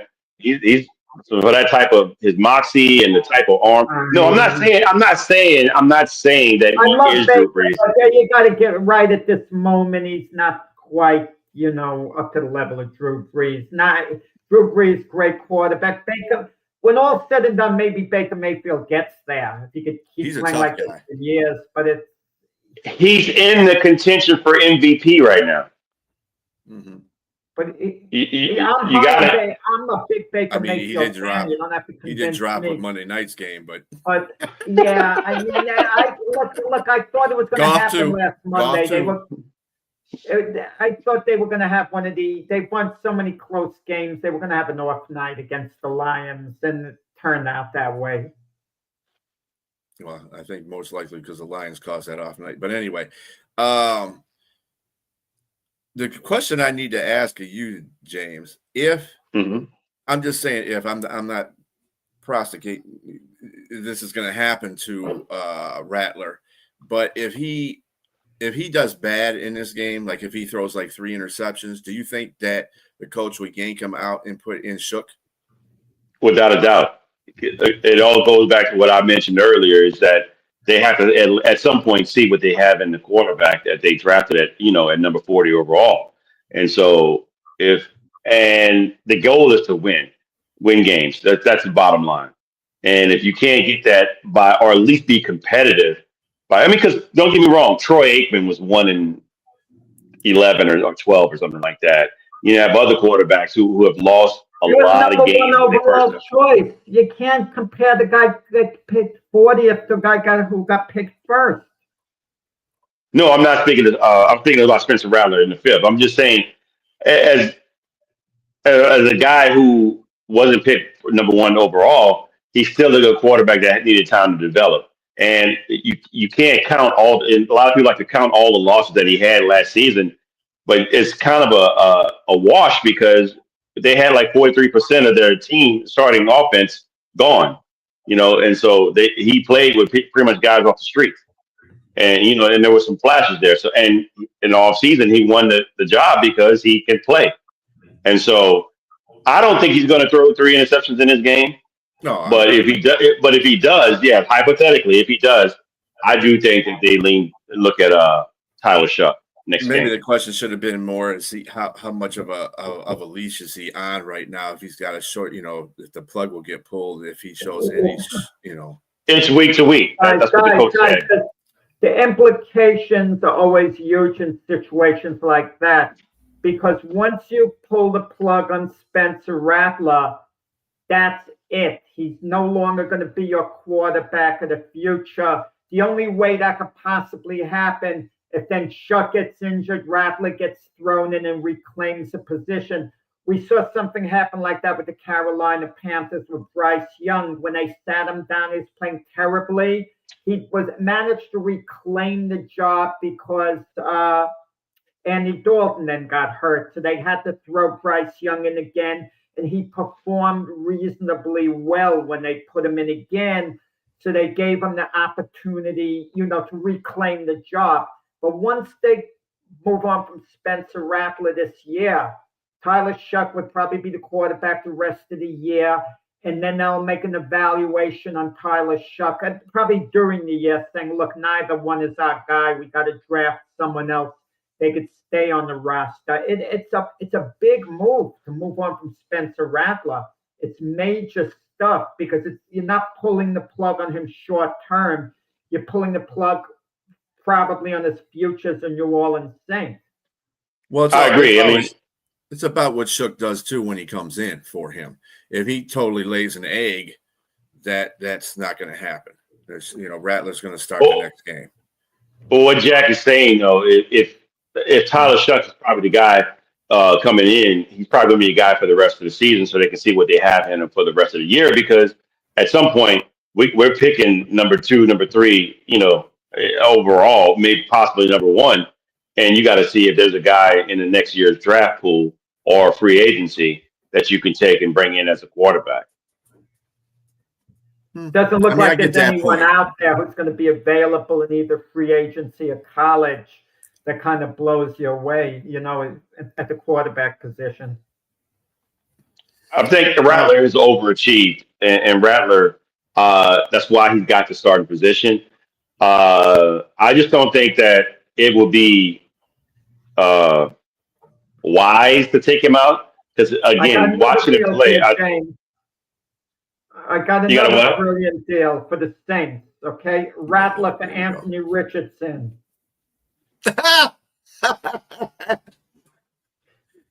No way. First of all, Rattler can tie his shoes without falling down and injuring his ankle or finger or something like that. Richardson has upside. No, there is no way. Okay. We have the Dallas Cowboys going to the Denver Broncos. They're in Mile High. Broncos are favored by 3.5. Who you got, Jack? Yeah, I mentioned this point to Keith Engel, I think on the Monday show. I don't believe I mentioned it on last Sunday's show. The giant collapse against Denver maybe had to do with the altitude somewhat. No one wants to hear that, certain conditions, but they fell apart. It's very difficult to play in Denver because of the altitude. It doesn't mean you can't win at Denver. Teams could go in there and they do win at Denver now and then. But you kind of wonder, this is a very evenly matched game. And Dak Prescott's been magnificent this year. He's played as well as any quarterback. And to have Lamb and Pickens, the weapons he has, and the Cowboy defense, played a little better the last game. With that said, we might be looking at another overtime game here. I'm going to go with Denver at home. I just don't trust the Cowboys enough to pick them to win at Denver. Something about the Cowboys, I can't put the faith in them. I know they have upside. I know they have potential. The Cowboys are 3-1. For all we know, they could make the playoffs, or they could finish the darn season at 7-9-1. They're very unpredictable.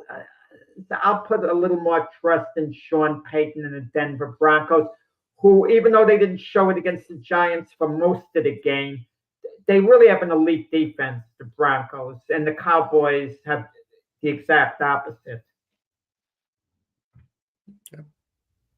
James. I'm going to say that you got the number 1 offense, regardless of Mile High and the altitude issues. The number 1 offense coming against the number 3 defense. And the number 3 defense didn't show much in that game against the Giants. And the Giants' offense is not all that great. So, and they were, like I said, they were playing there in high altitude. So, I don't know. They're going to play a much better offense with Dallas, and I like Dallas to upset here. I think they're gonna go in. Dallas, now mind you, the score might be high for both teams, but I don't. Bo Nix has been a little shaky his sophomore. Might be a little bit of a slump here, and the run, and there's some more bulletin board material here. The running back Javonte Williams was drafted by the Broncos, so he may want to go in and show that, hey, you messed up just because of my knee by letting me go. And so I think that the Cowboys go in there and win that game. And there's no debate. Now, don't mind you, again, they have the worst defense in the league. So Bo Nix and company should bounce back a little bit, but I still think there's going to be trouble with that offense with Dak Prescott being MVP contention as well. So I like them. I like Dallas. Yeah, why do you think you mentioned in Bo Nix in his second year has been struggling? Why these second-year quarterbacks, Bo Nix, C.J. Stroud, Jaden Daniels, who were outstanding as rookies, why do they seem to, or most of them seem to take a step back the second year? And the ones that struggle a little in the rookie year sometimes are getting better in their second year. Why? What's behind that dynamic? It's more film on you. Everybody knows what you can do now. And so we got to figure out, the game plan against you to stop you and slow you down if you're like a great rookie coming in. And then, of course, the game plan also for rookies is probably tailored to their skill set. It's not like they just know the full playbook and can just outright do everything right away. And so they start to, you progress, but it's still your second year. And so I'm pretty sure they don't know the full playbook like you would think like a seasoned veteran like Drew Brees or Tom Brady or, one of those guys would have known and could just figure out everything season to season. That second year is tough because, again, everybody has film on you and they know what you're doing. And so I think that's just it. This is another game that I'm going to probably pick based on the fact that who's home and who's away. I like Dallas's offense. Dallas's offense, as you alluded to, is number 1 in the league. And Denver's defense is number 3. But Dallas's defense, bad. They had the Denver Broncos, our rushing offense is number 6 in the league. And they're going against the number 32nd. I remember I said Baltimore had the worst. Well, they don't have the worst. They have the 31st. And Dallas has the 32nd. So there you go. And being the Broncos are at home, I think that they're not going to make the same mistake and spot them 19 points. They're going to be more focused on shutting down. And it's going to be hard because CeeDee Lamb and Pickens out there and Ferguson. Let's not forget the tight end. He's been showing out too. And you got it right about the Javonte Williams. Dallas is trying to flip the script like they did with Carolina. Carolina came in there, whooped them with Dotto. So I guess Javonte is owed one to Denver, huh? So with that being said, though, I would have to – I'm still taking the Broncos because they're at home. And this is going to be a really good game. I think it's going to be a better game than most people think it's going to be. It's going to be a really good game. Well, it's going to be – wait. Who thinks it's not going to be a good game, Brian? I mean, it's a good – no one thinks this game's going to be a blowout going in. I said it's going to be a really good game, Jack. It is going to be a really good game. I mean, with Dallas's receivers and Dak throwing to them, come on. You got Surtain back there. You got Surtain back there covering one of those two. That's going to be an interesting matchup. Yeah. Yep. Yeah. I love some of these great one-on-one matchups. Like I used to really enjoy Jerry Rice going against Deion Sanders. Mm-hmm. Yeah. All right. Our next game is the Tennessee Titans going against the Indianapolis Colts in Indianapolis. And, of course, the Colts got a 14.5 point favorite. Who are you going with, Jack? Yeah, the team most likely to win today, most likely is Indianapolis. I mean, I don't see much of a path for the Titans to score an upset or beat hardly anyone. And, you saw on the news this week, the Titans say, oh, no, we're not trading Cam Ward to Jeffrey Simmons. I mean, it would be unheard of. Imagine they tried to trade Cam Ward, the number 1 overall pick in the draft. What are you going to trade him for? I mean, really. And Jeffrey Simmons would have real value, real value. I think they'd get a number 1 draft choice for him, number 1 plus. But why trade him? I mean, he's a foundational player there, great player. And but I see this being a ramp for the Colts. Let's call it 38-7. Daniel Jones has done a great job, but Jonathan Taylor's that team's MVP this year. And people aren't talking about Jonathan Taylor that much because Daniel Jones is a quarterback in a more charismatic position.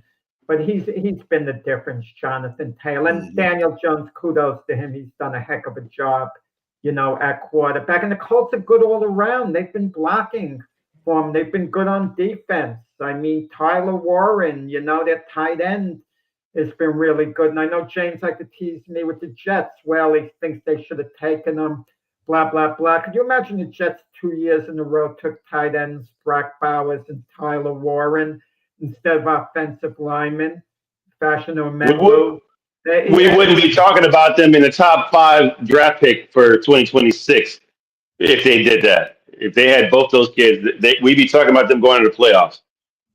Well, I wouldn't go that. No, I wouldn't talk about them with the playoffs, but especially Brock Bowers. He's a Hall of Fame type player. I won't go that far with Warren, but Colts are so good all around. I don't see them going to the Super Bowl. I'm not that carried away, but they look obviously well on the way to the playoffs unless there's an unexpected collapse. What you got, James? Who would think I'd be talking about the Titans as having more victories than the Jets this season? And with that said, it's only one. And that was a gimme. Yes, they're 1-6, and the Colts are 6-1. Of course, the Colts are going to win this game. I'm not going to waste any more time on this. Like you said, everything about the talent that's on the offense. Daniel Jones, all those receivers, and the engine that drives that game is Jonathan Taylor, or drives that team rather, and it's going to continue. And it's at home in Indianapolis. This will be a debacle in epic proportions if they lose this game to the Titans, and so a blowout. The 14.5 point spread. I might be looking to betting that because I think they got to do more than that. If something crazy happened and the Titans won the game, it would be because all of a sudden Cam Ward came of age and was absolutely sensational, throwing 5 touchdown passes and being a revelation, but that's kind of fantasy land. We really need to call the FBI hotline and figure out if there's some issue with gambling scandals there as well. Yes. I'll be talking about 6 games if the Titans win this. Well, I mean, the Rams aren't a bad team. They should have won that game. Actually, they should be undefeated if you think about it. But they dude drops a pass or he throws the ball out like a dumb. Adonai Mitchell is his name. Let's put his name out there. One of the most boneheaded plays. Hopefully, he doesn't ever do that again. Players don't learn. You saw CD Lamb, running to the end zone for a touchdown, and he's kind of holding the ball like this. They don't get it. They should have drills where they run over the goal line holding the ball. Teams should condition the guys. And, that was awful with Adonai Mitchell. It's like this. Human nature will tell you that you're not going to believe anything until it actually happens to you. And that's the thing that I bet you that receiver from Indianapolis will never drop a pass like that. And he won't be so free willy with that ball when he gets to the end zone. I'm guaranteeing that. Any of those players that do that a second time, you need to be fired because if you do it the first time and you learn from it. I forgot her name, but there's even something like that in the Winter Olympics a few Winter Olympics ago. One of the skaters had it won by a very big margin, and she started celebrating her hands up before the finish line and fell. And by the time she got up, she lost the gold medal, became a silver medal. But it was heartwarming that about 12 years later, she actually came back and won a gold medal. I don't know why her name escapes me right now. But these celebrations, that they're like conditioned to be a certain way. And I'd love to see one coach condition his team where they have drills, how you run over the line with no one guarding you, how you're expected to hold the ball. Yeah, again, you could teach a player all that stuff, but it's a human nature. If it's not, it doesn't happen to you, you're not going to think it's going to happen to you until you actually do it and you look like a fool. Yeah. Then you won't do it again. That's basically what it is. The only player that I saw that was successful at holding the ball in one hand in 20 yards out before he scored the touchdown is Deion Sanders, and no one else is. He's an anomaly. And so everyone else should, especially if you're an offensive player, you should hold the ball with two hands and wait, or tuck it into your elbow. And I mean, that's fundamental. It's basic fundamentals, elementary stuff. And the guys showboat and cost your team a potential win by doing dumb things. Yeah. All right. For one of the other games of the week, Sunday Night Football, we have the Green Bay Packers going to the Pittsburgh Steelers, an Aaron Rodgers fest all the way. Green Bay is actually favored by 2.5 points. Who you got, Jack? Yeah, I know it's Green Bay going against Aaron Rodgers playing against his old team. It's not as sentimental as people are making out to be because the game's in Pittsburgh. If the game was in Green Bay, yeah, it would be very sentimental. It'd be tremendously exciting. It would be like the equivalent of Tom Brady coming back to play the Patriots in New England. When he did, he came back in front of the crowd he played for years. It wouldn't be as big, Rodgers, with Green Bay because he wouldn't be going against Belichick, even though he'd be going against his old coach and Matt LaFleur. The Steelers have overachieved a little this year. Aaron Rodgers, a very compelling personality, slipped under the radar. We're hardly talking about him. He's played well on balance. He's played well. Okay, and are they building something in Pittsburgh offensively? Because it seems like they're getting a little better every week on that side of the ball.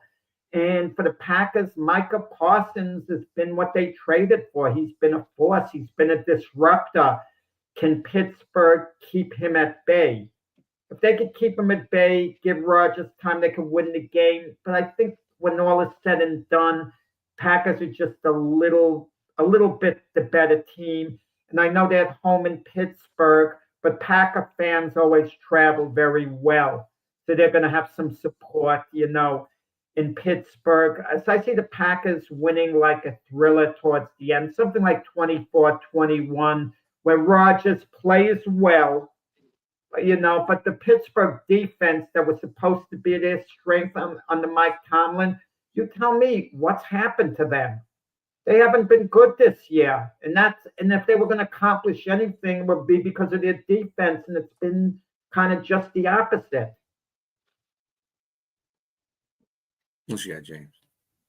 I mean, there's several storylines here. We got Aaron Rodgers, regardless whether it's in Pittsburgh or Green Bay, he's still playing against his former team, and I know he wants to try to stick it to them, no matter what people are saying.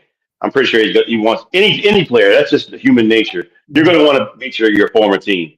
The Steelers, they played the Green Bay 6 times in Pittsburgh, and Green Bay hasn't won a game since 1970 in Pittsburgh. There's 6 games that they played there, and they haven't won. That's another storyline. Another storyline here: Micah Parsons is coming off a 3-sack game.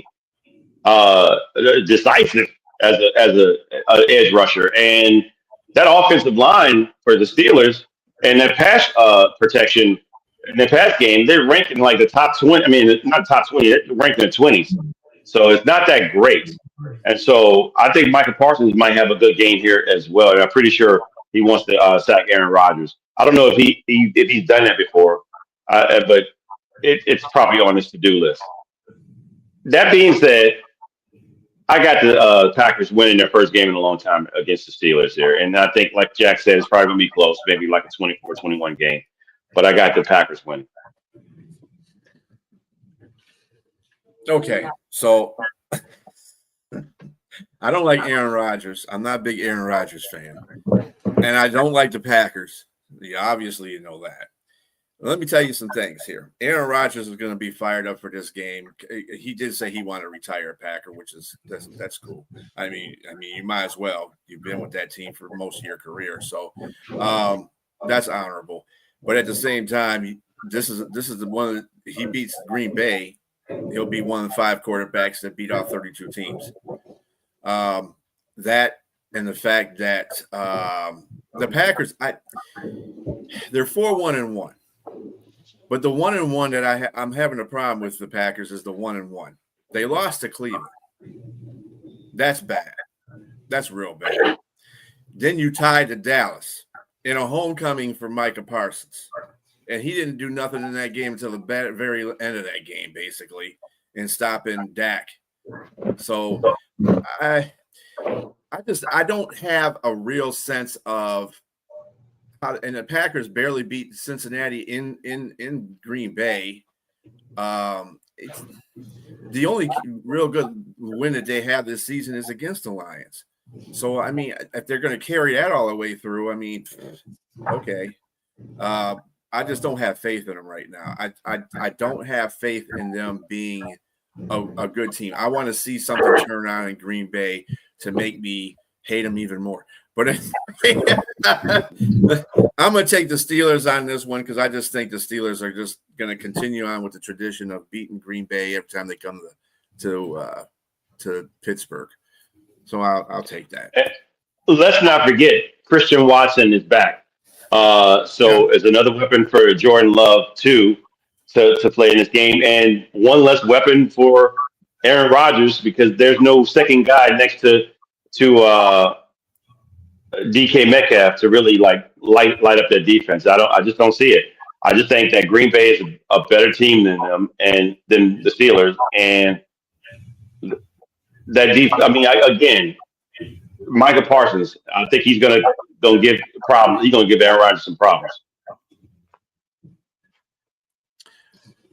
Okay, so Monday night we have the Washington Commanders / Redskins, if you want to be that way, versus the Kansas City Chiefs. Who do you got there, Jack? Chiefs should win this one handily. Marcus Mariota starting in place of Jaden Daniels, who's out this game. And Kansas City's on an upswing. I mean, they're about as healthy as they've been in a while. And I look for Pacheco to have a lot of success running the ball. Mahomes to have a lot of success, passing. And I just Washington's the classic case of a team who improved too quickly, too soon last year. And as a result of that, we had higher expectations this year than we should have had. And I fell into that trap myself. I mean, I didn't pick them to go to the Super Bowl, but I thought they'd be a playoff team. And they're just so-so all around. They're not that good of a team. They have their defense isn't good. You could run on them, which Pacheco should do. And Kansas City handily at home, 36-16. A nice afternoon for Chief fans watching this game. What you got, James? Yeah, I'm gonna have to agree. Rashid Rice is back, and I'm pretty sure he wants to start catching up with his numbers. And Patrick Mahomes is going to give him the ball to do that. I just think that there's no competition right here with Mariota. Mariota's a good guy to come in and to spell 1 or 2 games here and there, but he's going up against a pretty decent defense with the Chiefs. You look for Chris. What's the guy? The defensive tackle, Chris Jones. Chris Jones. You won't ever see a game like what he did against Jacksonville ever again. I'm pretty sure. One play. It was one play. Yeah, forgive me, Chris. Yes, one play. Yeah. But it just it overshadowed what he's done as a great All-Pro 3 technique. So absolutely. And so I just don't think that there's enough there for them to go into Kansas City and get an upset. So and then, like you said, they're on the upswing. They're 4-3. They're going to be 5-3 after this game. Yeah, I think that I'm on the same wagon with that. It's in Kansas City, even though I think even if it was in Washington, they'd still win that game by a landslide.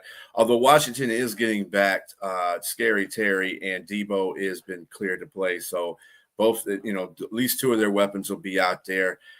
I just don't think that their level of competition is going to be too high here. And to your Chris Jones comment there, it goes back to the guy that dropped the ball before he got into the end zone. Once you get called out, basically you're going to start playing like you need to be playing and not have those down swings. So I think Chris Jones will be fine. Chiefs in a big. This will be the leader. That he's one of the leaders of that team. Lead on defense. Exactly. How he plays, but emotionally there.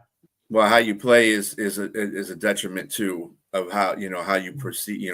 Leadership exposed to the rest of your team. So he needed to dial that down, get himself together. He had a very good game the last 2 games he played. So I mean, and then the Chiefs are at home. So right there, you Taylor Swift's in the building, they automatically lost. So it don't make a difference. But yeah, they're gonna get I think Commanders are gonna get beat down in this game. And it's not gonna look good for them because they got in the future because they got the Lions coming there. Green Bay already played them. Who's playing them? Some other trying to figure out another team that's coming in. That's a real good team that's playing them too. And they're Washington don't win this game. Their season's slowly going down the toilet. So I don't think they're even going to make the playoffs. I think Dallas plays as well as they're playing, and they continue to win games. Dallas will be second in that division. I just don't see any. Dallas is starting to come up, and don't let Jerry Jones get his wish, and get some defensive help with his first round picks because he's been threatening that these last 2 weeks. So we'll see what happens. Do you guys have any make or break games that might? Besides the ones that we talked about, especially for Baltimore. Baltimore's really got to get themselves together. I'm thinking of a make or break trade because the trading deadline's coming up, and you just mentioned Jerry Jones.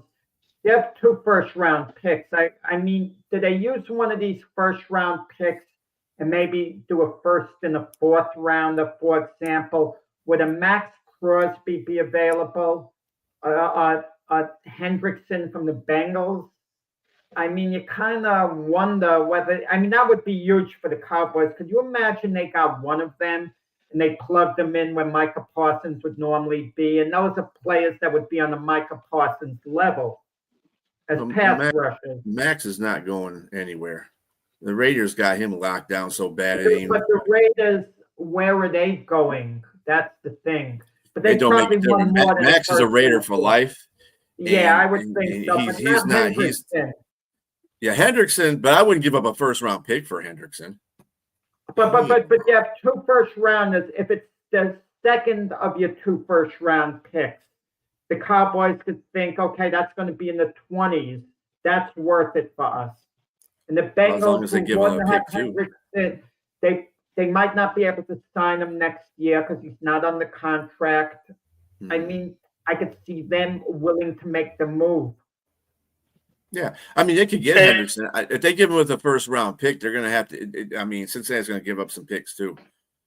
Because there's no way you're just going to throw a first-round pick at Hendrickson. Brainstorming what could have an impact. Hey, I want to send a shout-out to the pitcher for the LA Dodgers, playing 2 complete games. The past 2 last night. Yamamoto, yeah. So, the game series tied, 1-1. Yeah, Dodgers straighten it out. Now they go back to LA for the next 3 games. I think they'll win those 3 games at home. And if they win 2 out of 3, then I think they'll win a game 6 at Toronto. But it's a short series. If the Blue Jays can extend it and they go into a 5th game 2-2, even if you're down 3-2, winning 2 games is always doable, in baseball for sure. So anything can happen if the Blue Jays do win a 2nd game. The Blue Jays are a better team than most people think. Again, that 6th inning, that first game was incredible. But the Dodgers starting pitching is kind of built for these playoffs, the guys they could throw out there. But the Dodgers bullpen hasn't been good this year, even though they've made all the right moves. So we'll see. Yeah, if the Dodgers win the next 4 games, then 3 games, yeah. Or the Yeah. next 3 games, yeah.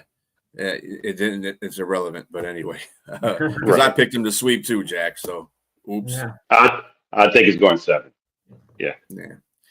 Anyway, all being said, everybody have a great rest of your Sunday. Enjoy football. We'll be back at 7 a.m. with Jack and Keith for the weekend playbook, and then at 7 p.m. with Jack and Frank for Gloved Fist. Until that time, folks, have a great Sunday.